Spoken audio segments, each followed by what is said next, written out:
VC online classes में मैं doctor रेखा सैनी आप सभी का स्वागत करती हूँ।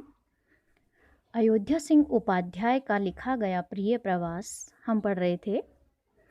प्रिय प्रवास के कुछ पद हमने पढ़े थे। आइए अब शुरू करते हैं। आके पूरा सदन उसने सौर भीला बनाया, चाहा सारा कलुष तन का राधिका के मिटाना। जो बूंदे थी सजल द्रग के पक्षम में विद्यमान, धीरे धीरे क्षिति पर उन्हें सौम्यता से गिराया। देखिए, यहाँ पर मैंने आपको बताया था कि जब पवन आती है और राधिका उससे अपने दुख का वर्णन करती हुई संदेशा भेजती है, तो किस प्रकार से वो अपने मन की बात को कहती है और जब पवन आती है तो वो कैसी प्रतीत होती है, उसी बात को यहाँ पर कवि ने स्पष्ट करने का प्रयास किया है। कवि कह रहा है कि उस सुगंधित सौरभीला यानी सुगंधित वायु ने उस संपूर्ण ग्रह में, सदन मतलब ग्रह में, घर में, ठीक है, ग्रह को सुगंधित कर दिया है और राधा के शरीर की व्यथा को मिटाने की चेष्टा की है। चाहा कलुष तन का राधिका के मिटाना, कि जो भी उसकी व्यथा है, जो उसका दुख है राधिका का, उसे मिटाने की चेष्टा की। किसने? पवन ने। राधा की बरौनियों में आंसू की जो बूंदें थी सजल द्रग के पक्ष में विद्यमान, कि जो आंसू की जो बूंदें थी उन्हें उसने बड़ी विशिष्टता के साथ पृथ्वी पर गिरा दिया। राधा की जो मनः स्थिति है, यहाँ पे लिखा है ना, धीरे धीरे क्षिति पर उन्हें सौम्यता से गिराया। धीरे धीरे क्षिति मतलब धरती पर उन्हें सौम्यता के साथ गिराया। किसने? जो पवन चल रही है, जिसकी हवा के जो झोंके हैं, उनसे जो राधिका के नेत्रों में जल भराया था, अश्रु भराए थे, उन्हें उसने, पवन ने धीरे धीरे पृथ्वी पर गिरा दिया है।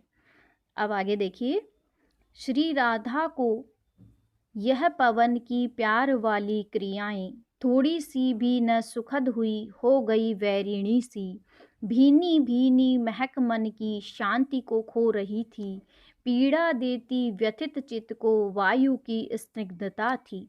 देखिए क्या हो रहा था कि वायु जो भीनी भीनी उससे सुगंध आ रही थी, उसके मन को जो शांति थी वो एकदम लुप्त होती जा रही थी। वो पवन चाहे कितनी ही प्यारी थी, पर वो सुखद प्रतीत नहीं हो रही थी, क्योंकि इस समय राधिका दुखी है, तो वो उसे दुखदाई शत्रु जैसी प्रतीत हो रही थी। वैरिणी मतलब शत्रु जैसी प्रतीत हो रही थी, दुख देने वाली।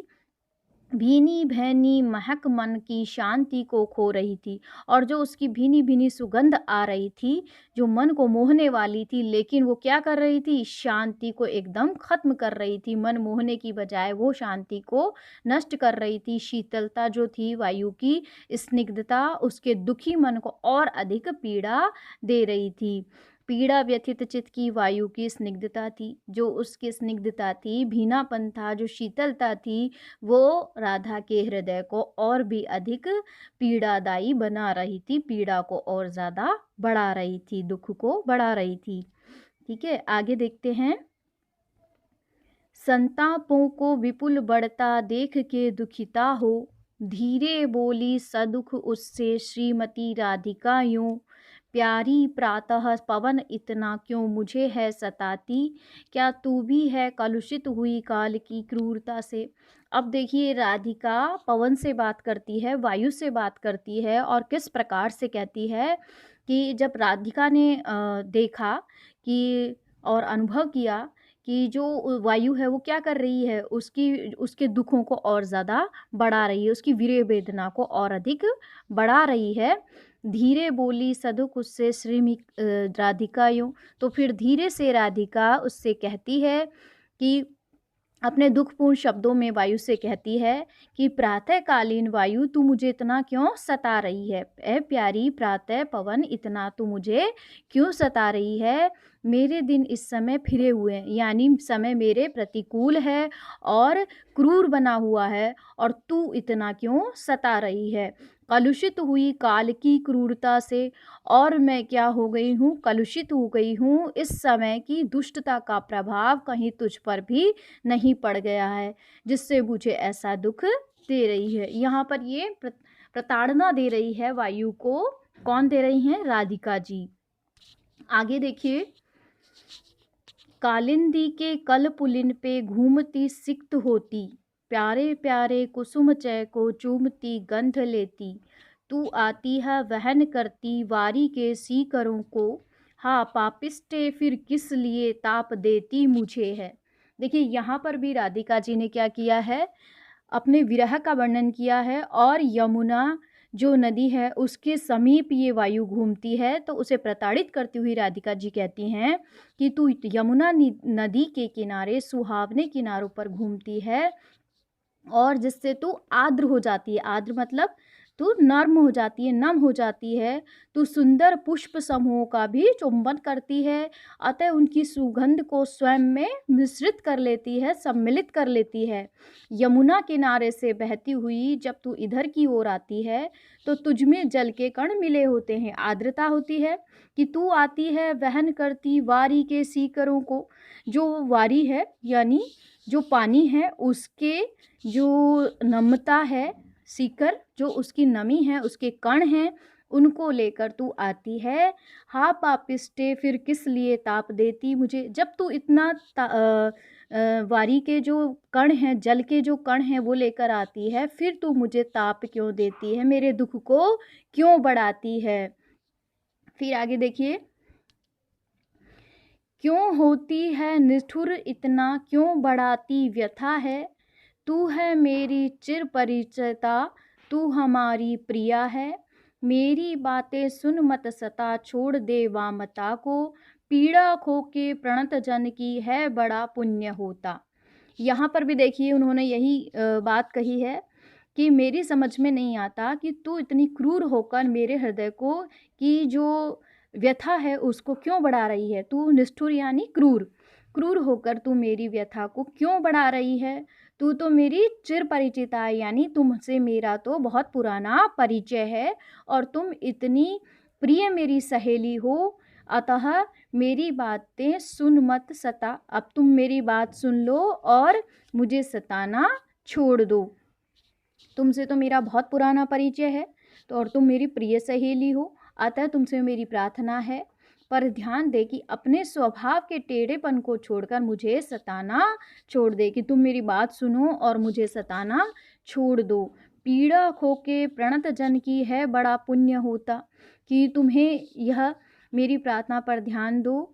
तुम्हें यह तथ्य तो ज्ञात होगा ही कि शरण में आए हुए व्यक्ति की पीड़ा को दूर करने वाले पुण्य के भागी होते हैं, कि जो अपने प्रियजनों के या शरण में आए हुए व्यक्तियों की पीड़ा को दूर करते हैं। प्रणत जन यानी या तो शरण में आए हुए या प्रियजनों की पीड़ा को जो दूर करते हैं, उन्हें बड़ा पुण्य प्राप्त होता है। तो इसी प्रकार वे कहती हैं, ठीक है। तो यहाँ पर भी वो वायु को प्रताड़ित करते हुए कह रही हैं। आगे देखिए, मेरे प्यारे नव जलद से कंज से नेत्र वाले, मेरे प्यारे नव जलद से कंज से नेत्र वाले, जाके आए न मधुवन से और न भेजा संदेशा, मैं रो रो के प्रिय विरह से बावली हो रही हूँ, जाके मेरी सब दुख कथा श्याम को तू सुना दे। अब क्या कहती हैं वे वायु से कि जो मेरे क्या कह रही हैं कि जो हे पवन, तू मेरा अनुरोध स्वीकार करके मेरा एक काम कर दे। तू तो सर्वत्र आती जाती रहती है, यानी तू आती जाती रहती है मधुवन से, मधुवन यानी मथुरा से आती है और जाती रहती है। तो आ और न भेजा, और जो मधुवन कौन चला गया है, श्री कृष्ण चले गए हैं, मथुरा चले गए हैं। अब जब से वो गए हैं उन्होंने ना तो कोई संदेशा भेजा और ना ही वो स्वयं लौट कर आए हैं, इसलिए मैं रो रो के प्रिय विरह में बावली हो रही हूँ। इसलिए मैं क्या हो रही हूँ, उनकी प्रेम में व्याकुल हो रही हूँ, विरह में रो रो कर पागल जैसी हुई जा रही हूँ। हे पवन, मैं तुमसे विनम्र निवेदन करती हूँ कि जाके मेरी सब दुख कथा श्याम से तू सुना दे, कि तुम क्या करो, मेरी ये जो व्यथा कथा है तुम मेरे प्रियतम श्री कृष्ण को जाकर सुना दो। ठीक है, आगे देखिए, हो पाए जो न यह तुझसे तो क्रिया चातुरी से, जाके रोने विकल बनने आदि की ही तू दिखा दे, चाहे ला दे प्रिय निकट से वस्तु कोई अनूठी, हाँ हाँ मैं हूँ मृतक बनती प्राण मेरे बचा दे। अब यहाँ पर भी वह रुदन करती हुई क्या कहती है कि जा तू मेरी या तो वहाँ पर जाकर मेरी वेदना की कथा सुना दे, अगर तुझसे इतना भी नहीं हो तो वहाँ जाकर किसी भी प्रकार से अपनी क्रिया चातुरी से तो यानी अपनी चतुरता से मेरी विकलता, मेरी जो व्याकुलता है, मेरा जो मन नहीं लग रहा है, बेचैनी है, और उसको क्या कर मेरे रुदन का अभिनय करके और कहाँ उनके सामने मेरे प्रिय के सम्मुख प्रस्तुत कर दे। और यदि यह भी नहीं कर सके तो इतना अवश्य कर दे कि प्रिय के पास से कोई अनुपम वस्तु, चाहे ला दे क्या, प्रिय निकट से कोई अनूठी अनुपम निशानी या वस्तु ला दे जिसे देखकर मैं जी सकूं। मैं तेरे प्रति हाहा खाती हूँ, विनम्र आग्रह करती हूँ कि प्रिय विरह में वेदना की अधिकता से मैं क्या हो रही हूँ, मृतक के समान बन गई हूँ। और तू क्या कर, मेरा अनुरोध को स्वीकार कर और प्रियतम के प्रति संदेश पहुंचाकर मेरे प्राण बचा दे, कि अब तू किसी भी प्रकार से तू मेरा संदेश उन तक पहुंचा दे और मेरे प्राणों को तू बचा दे। इस प्रकार से राधिका जी पवन से आग्रह कर रही है। आगे देखिए, तू जाती है सकल थल ही वेग वाली बड़ी है, तू है सीधी तरल हृदया ताप उन्मूलती है, मैं हूँ जी में बहुत रखती वायु तेरा भरोसा, जैसे हो हे भागिनी बिगड़ी बात मेरी बना दे। अब यहाँ पर भी देखिए उन्होंने वही कहा है, क्या कहती है राधिका जी कि हे बहन, हे वेग वाली बहन, हे तीव्रता के साथ चलने वाली, हे पवन, तेरा हृदय बहुत ही सीधा साधा और करुणा से युक्त है, कि सकल पूरे सकल, सकल का मतलब है संपूर्ण, ठीक है, संपूर्ण थल, थल का मतलब है जो धरती है उस पर, संपूर्ण थल पर तेजी से चलने वाली, हे सीधी सरल हृदया, ताप को हरने वाली, ताप अर्थात दुखों को नष्ट करने वाली, तो इस समय अधिक खिन्न चित हूँ मैं, और तू क्या कर, वायु तेरा मुझे भरोसा है, मात्र तेरा ही भरोसा मुझे है कि तू मेरे कष्टों का निवारण कर सकती है। जैसे हो हे भगनी बिगड़ी बात मेरी बना दे, हे बहन तू जैसे भी हो, जो मेरी बात बिगड़ गई है उसे तू बना दे, यानी मेरे प्रियतम से मेरा सम्मिलन करा दे। कैसे भी हो तू ये जो मेरी दुर्दशा हो रही है उसकी सूचना पहुंचा दे। ठीक है, इस प्रकार से राधिका श्री कृष्ण के प्रति भाव व्यक्त करते हुए वायु से कह रही है कि मेरा संदेशा उन तक पहुंचा दे, जैसे भी हो तू मेरी ये दुर्दशा मिटा दे। आगे देखिए, कालिंदी के तट पर घने रम्य उद्यान वाला, ऊंचे ऊंचे धवल गृह की पंक्तियों से प्रशोभी, जो है न्यारा नगर मथुरा प्राण प्यारा वही है, मेरा सूना सदन तज के तू वहाँ शीघ्र ही जा। अब कहती है कि तू क्या कर, कि कालिंदी के तट पर, कालिंदी नदी है, यमुना को कालिंदी कहा है, कि यमुना के तट पर घने रम्य उद्यानों का वाला, यानी जहाँ पर बहुत से बाग बगीचे हैं, ऊंचे ऊंचे श्वेत वर्ण के महलों की जहाँ पर पंक्तियाँ हैं, मेरे प्रियतम इस समय उसी अद्वितीय मथुरा नगरी में ही है। तू अब मेरे इस सूने ग्रह को त्याग कर, मेरे इस सदन मतलब ग्रह यानी घर को त्याग कर तू शीघ्र वहीं चली जा, वहां जाकर क्या करना, मेरा संदेशा कहना। ठीक है, अब आगे देखिए, ज्यों ही मेरा भवन तज तू अल्प आगे बढ़ेगी, शोभा वाली सुखद कितनी मंजू कुंजें मिलेंगी, प्यारी छाया मृदुल स्वर से मोह लेगी तुझे वे, तो भी मेरा दुख लख वहाँ जाने विश्राम लेना। अब क्या कह रही हैं कि तू यहाँ से जैसे ही भवन यानी मेरे घर से तू जैसे ही घर को छोड़कर आगे बढ़ेगी, थोड़ा भी आगे बढ़ेगी, तो क्या होगा, शोभा प्रदान करने वाली सुखद मनोहर तुझे कंजुएं, कुंज मतलब जो बाग बगीचे हैं, सुंदर स्थान हैं, वो तुझे मिलेंगे। प्यारी छाया मृदुल स्वर से, और जो जिनकी छाया अत्यंत ही मोहक है और आकर्षक होगी, वो तुझे क्या करेंगी, वो सारे सुखदायक स्थान पर तुम मेरी व्यथा को, वेदना को विचार करके विश्राम मत करना, और क्या करना, आगे बढ़ना। कि तुम्हें ये मोहने वाले कितनी ही सुंदर कुंज का मतलब है, जो घने पेड़ों की छाँव वाले स्थान हैं, बाग बगीचे हैं, वो तुम्हें मिलेंगे, लेकिन तुम वहाँ पर मेरे दुख को याद करके विश्राम मत करने लगना, आगे बढ़ना। आगे देखिए, थोड़ा आगे सरस रव का धाम सत पुष्प वाला, अच्छे अच्छे बहुदरुम लतावान सौंदर्यशाली, प्यारा वृंदा विपिन मन को मुग्धकारी मिलेगा, आना जाना इस विपिन से मुह्यमाना न होना।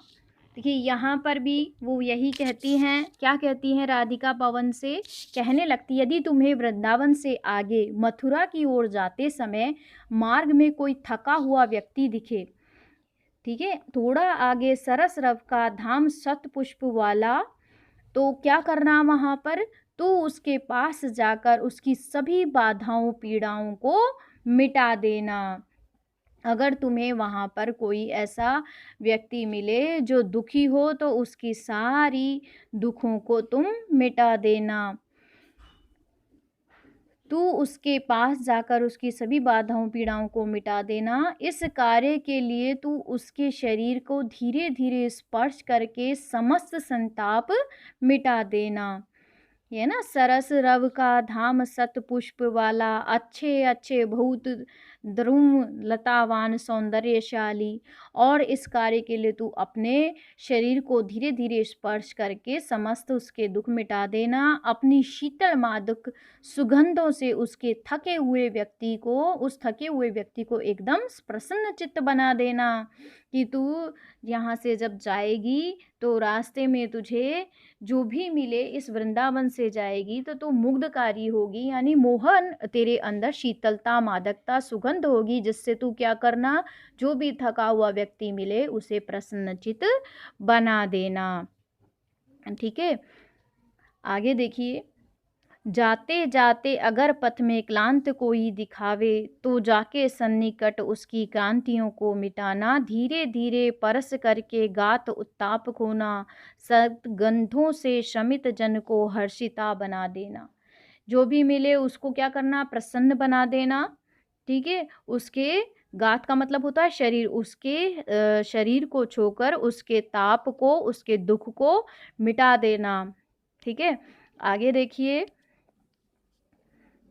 संलग्ना हो सुखद जल के श्रांतिहारी कंठों से, लेके नाना कुसुम कुल का गंध आमोदकारी, निध धूली हो गमन करना, उद्यता भी न होना, आते जाते पथिक जिससे पथ में शांति पावे। तुम कैसी होकर चलना, कि हे पवन, तुम जल के सुखद शीतल जो कण हैं उनसे युक्त होकर अपने साथ अपने अनेक प्रकार के पुष्पों का आमोदकारी यानी प्रसन्नता प्रदान करने वाला सुगंध लेकर निरंतर आगे बढ़ती रहना। तुम अपने मार्ग में इस तरह गमन करना कि धूल जरा भी नहीं उड़े और उद्दता भी न हो। उदंता यानी परेशान करने वाली भी न हो, अर्थात अधिक तीव्र गति से उड़ने वाले भी मत बनना, ताकि मार्ग में आते जाते पथिकों को शांति प्राप्त होवे और उन्हें किसी भी प्रकार की असुविधा